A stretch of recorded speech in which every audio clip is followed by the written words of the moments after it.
प्रद्युमन जी थोड़ी सी बोल रहे थे, तो डांट नहीं रहे थे। ये बोलने का तरीका कैसा है? कहीं कहीं आप जाओगे, अलग अलग जगह अलग भाषाएं मिलती मेरे हैं। दादाजी ऐसे नेचर था, वो वैसे ही बोल रहे हैं। मैं एवरी टाइम बूढ़े बुजुर्ग ऐसे ही कर रहे हैं। तो बोलने का तरीका राट का ऐसा ही है। तो बार बार आप आते रहोगे तो इससे ये तो आते आपको उचित परिचय करवा दिया, तो फिर आपको आगे से ये बात अखरेगी नहीं कि डांटने की बात कर रहे। साथियों, सबने अपनी अपनी बात बहुत विस्तार से आप सबके सामने रखी, क्योंकि हम लोग चुनाव के बाद मीटिंग करना चाहते थे आप सबके धन्यवाद के लिए, लेकिन वो परिस्थिति ऐसी बढ़ती चली गई, नहीं हो पाई। आप सबका धन्यवाद भी मैं करता हूँ कि आप लोगों ने लोकसभा के चुनाव में बहुत मजबूती से आपको लड़ा, विधानसभा का चुनाव मजबूती से आप लोगों ने लड़ा, उसके लिए आप सबको मैं धन्यवाद देता हूँ। खाते वो नहीं आ पाया, लेकिन लड़ाई लड़ने में आप लोगों ने मजबूती से मजबूत संघर्ष किया, और तमाम उन सब लोगों के छोड़कर चले जाने के बाद भी आप लोगों ने ये प्रमाणित किया कि कांग्रेस में कोई आता है कोई जाता है, लेकिन कार्यकर्ता जो कांग्रेस का है वो वहीं रहता है। नेता पूर्व एमएलए पूर्व एमपी होता रहता है, लेकिन कार्यकर्ता तो वही रहता। तो आप सब लोगों ने इस बात को साबित किया लोकसभा के चुनाव में भी, विधानसभा के चुनाव में भी, कि आप लोग मजबूती के साथ दोनों चुनाव को आप लोगों ने लड़ने का काम। साथियों,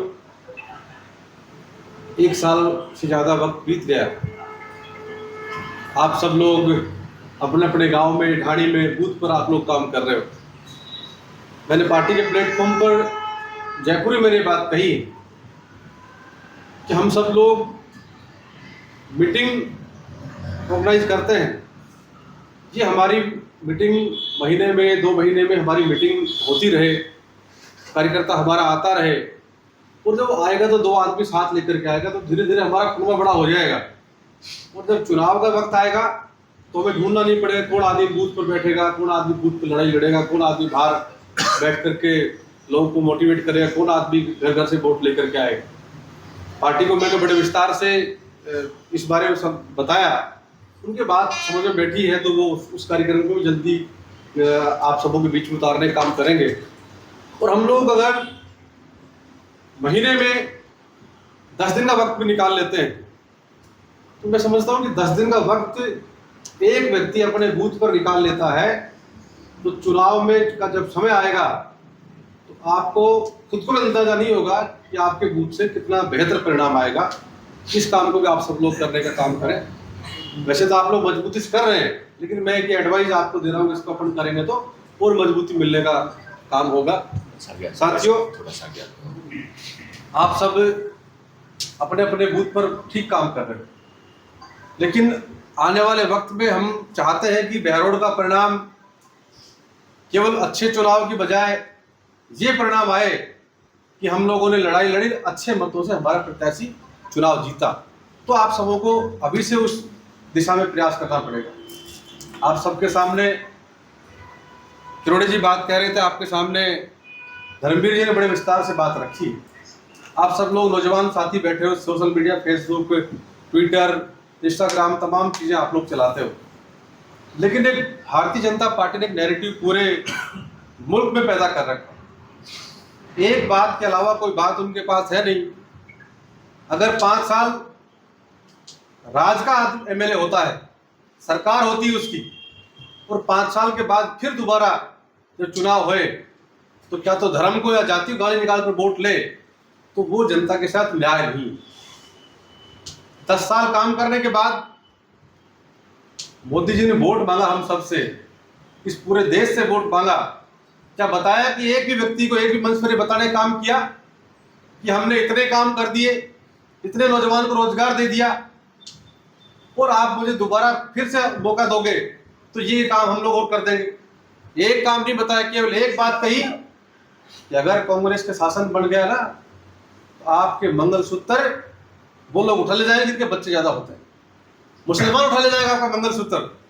इस प्रकार की बात करके वोट लेने का काम किया। तो जाने देश किस दिशा में जा रहा है, मेरे तो कुछ भी समझ में नहीं आया कि हम लोग चाह क्या रहे हैं और देश जा किस दिशा में रहा है।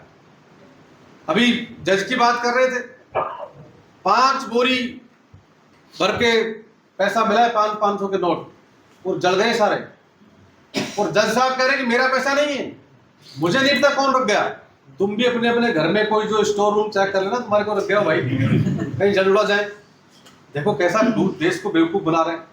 और ये सारा केवल जो जज शामिल नहीं है, ये सरकार की ऊपर से लेकर नीचे तक की कड़ी उसमें शामिल है। आज सरकारी मशीनरी का किस प्रकार दुरुपयोग हो रहा है आप सब लोग देख रहे हो, किस प्रकार से ईडी का डर दिखाकर नेताओं को डराया जा रहा है। थोड़े दिन पहले आंकड़ा दे रहे थे आप कौन कौन गए कुंभ में नहाने के लिए।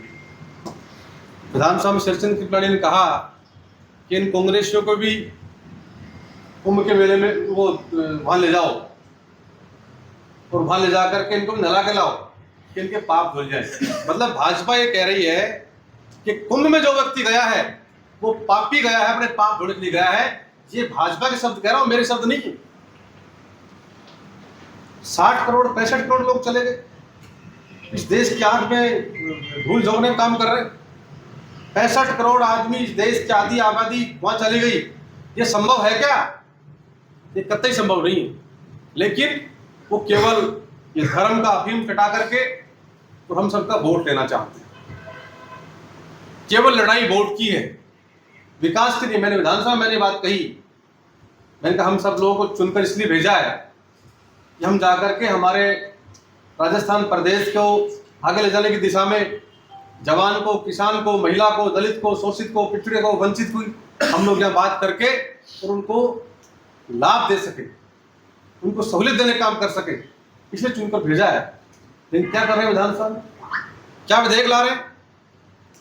कल परसों विधेयक लेकर के आए जिसमें उस समय जब आपातकाल की स्थिति देश में बढ़ी तो सरकार के खिलाफ जो लोग काम कर रहे थे, सरकार के खिलाफ बोलने काम कर रहे थे, सरकारी मशीनरी को जो है नुकसान करने काम कर रहे थे, जो मुलजिम थे, हो सकता है उनमें कोई गलती से, ऐसा नहीं होता कि 10 आदमी मुलजिम पकड़े जाते हैं तो एक आधा गलती से भी चला जाता है कोई आदमी। तो कोई गलती से कोई ऐसा आदमी चला गया, उनमें चला गया हो तो उसकी तो मैं कह नहीं सकता। लेकिन वो उन 1100 लोगों के लिए कानून लेकर के आ रहे। मैंने मेरे वक्तव्य मैंने कहा भी है, मैंने कहा 1100 आदमी के लिए कानून आप लेकर के आ रहे हो, विधेयक पारित कर रहे हो।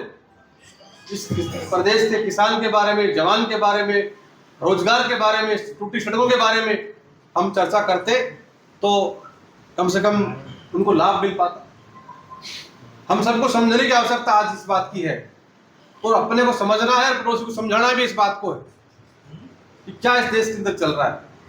तो हम लोग नहीं समझे, ये तो भला हो हिंदुस्तान की जनता का कि 400 पार नहीं हो पाए। नहीं तो जो इनके मंसूबे थे, आज ना तो ललित खड़ा होकर भाषण दे रहा होता और ना आप सब लोग यहाँ खड़े होते